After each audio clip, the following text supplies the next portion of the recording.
them!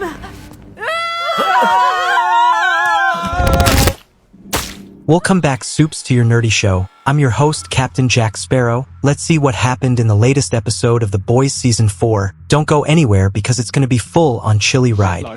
Right, because you're such a paragon of virtue. You tell your friends about the deal we made? Wait, what? Billy Butcher plan. So, things just got interesting for the boys. Butcher finally dropped a bomb on them, a soup-killing virus. Apparently, some scientists at Vought cooked up this nasty bug that attacks the Supes V compound, their source of powers. Now, there's a catch. It's not strong enough for Homelander, the big bad himself. But hey, at least it might work on other Supes. And guess who has the only sample? Our lovely new VP-elect, Victoria Newman. Talk about a plot twist. Butcher's all fired up to test this thing out on Newman, but there's one condition. He wants a presidential pardon. For who? That's the real kicker. We'll have to wait and see who Butcher's trying to save with this whole soup-killing scheme. This is getting crazier by the minute.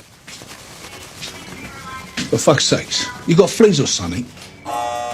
Butcher and Mother Milk's deal. Billy Butcher's got a new plan up his sleeve. This time, he's targeting Stan Edgar, the former CEO of Vought International, who's now cooling his heels behind bars for a laundry list of crimes. Butcher's offering Stan a golden ticket, a pardon, a clean slate, and a chance to take down his adoptive daughter, Victoria Newman. Despite Butcher reminding Stan how Victoria sold him out, Stan stays loyal, refusing to flip sides. Butcher doesn't give up that easily. He drops a bombshell. Victoria used Compound V on her own daughter, Zoe, turning her into a soup. You taught her how to be a monster, but not her little girl. Ah, you didn't know. Butcher taunts a visibly shaken Stan. She shot up sweet little Zoe full of V, turned her into a tentacle-mouthed nightmare. How about we get you out of here, exonerated, and throw in custody of Zoe? Ain't no better deal, and you know it. Stan's resolve crumbles. With the promise of freedom and a chance to save Zoe, he's now working with the boys.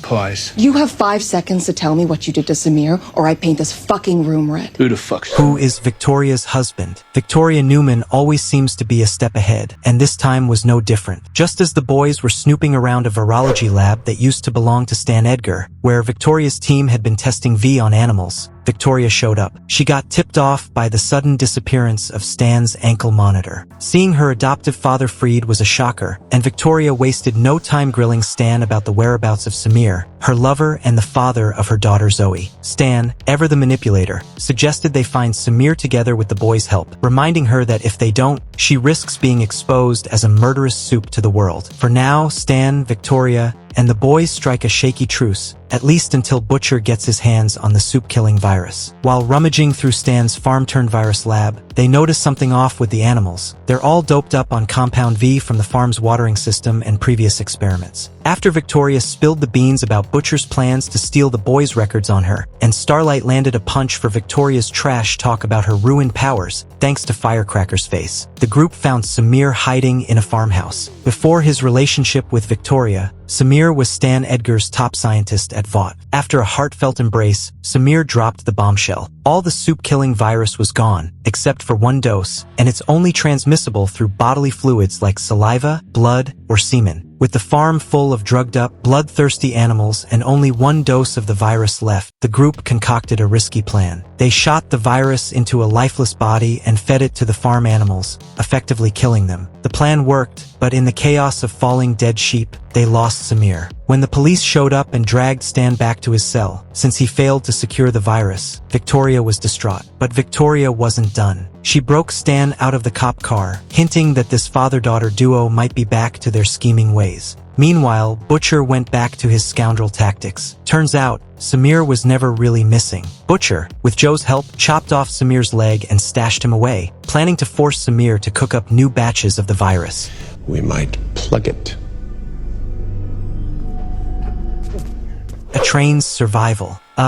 Things are not looking good for A-Train. Sage, the world's biggest brainiac, is hot on his trail after that whole Starlight didn't actually murder anyone video leak. A-Train, sweating bullets, remembers his uneasy alliance with Ashley Barrett, Vought's head of PR. Hey Ashley, he mutters, probably for the first time ever needing her help. Remember that whole we got each other's backs thing? Yeah, turns out Annika didn't leak the footage. It was me. Awkward. You can practically hear the stress levels in the room skyrocketing. Ashley, about to unleash this information straight to Homelander, because who wouldn't, gets cut off by A-Train. He reminds her, in a not-so-subtle way, that she's not exactly innocent either. There's more to your little accidents than meets the eye, Ash. We both know that. Basically, he's saying, you mess with me, your dirty laundry gets aired. Trapped between a rock, Homelander, and a hard place, A-Train with a blackmail file, Ashley does what any self-preservationist would do, throws someone else under the bus. Enter Cameron Coleman, Vought news anchor and Ashley's, well, former plaything. Seems like revenge is a dish best served cold, and framed for a major leak. But A-Train, perhaps haunted by the innocent lives he's taken, can't quite mask the guilt on his face. Looks like this whole situation is leaving a bad taste in his mouth, even if it keeps him out of the hot seat for now. Oh,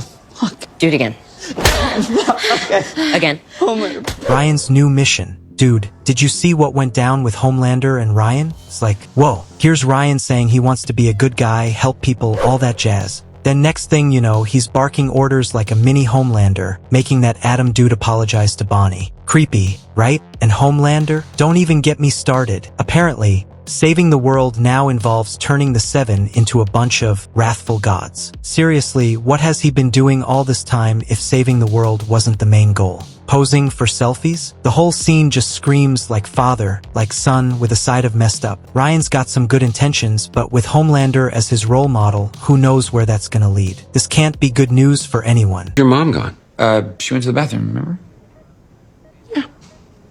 Yeah, cool. Hughie and his dad. Dude, that whole Compound V thing with Hughie's dad went south faster than A-Train on a bender. I mean, at first it seemed like a miracle, right? Hugh feeling great, Daphne finally being there for her son. Seemed too good to be true, you know? Then bam, Hugh turns into a freaking blender, ripping through the hospital like a soup gone rogue. And Hughie, poor guy, has to put his own dad down. Can you imagine the emotional roller coaster? 1 minute your pops is back from the brink. The next, he's a walking nightmare. Now Hughie's left with Daphne, the woman who, wasn't exactly picture-perfect mom of the year. I mean, the lady just waltzes back in after who knows how long and expects everything to be sunshine and rainbows. This is gonna be a whole new can of worms for Hughie to unpack. Who knows? Maybe she has some hidden motives for showing up now. Or maybe she's just genuinely remorseful. Either way, things are about to get interesting for sure. So it's the end of today's video, folks. See you with the next one. Till then, bye-bye and take care. Do you even know who Annie is anymore?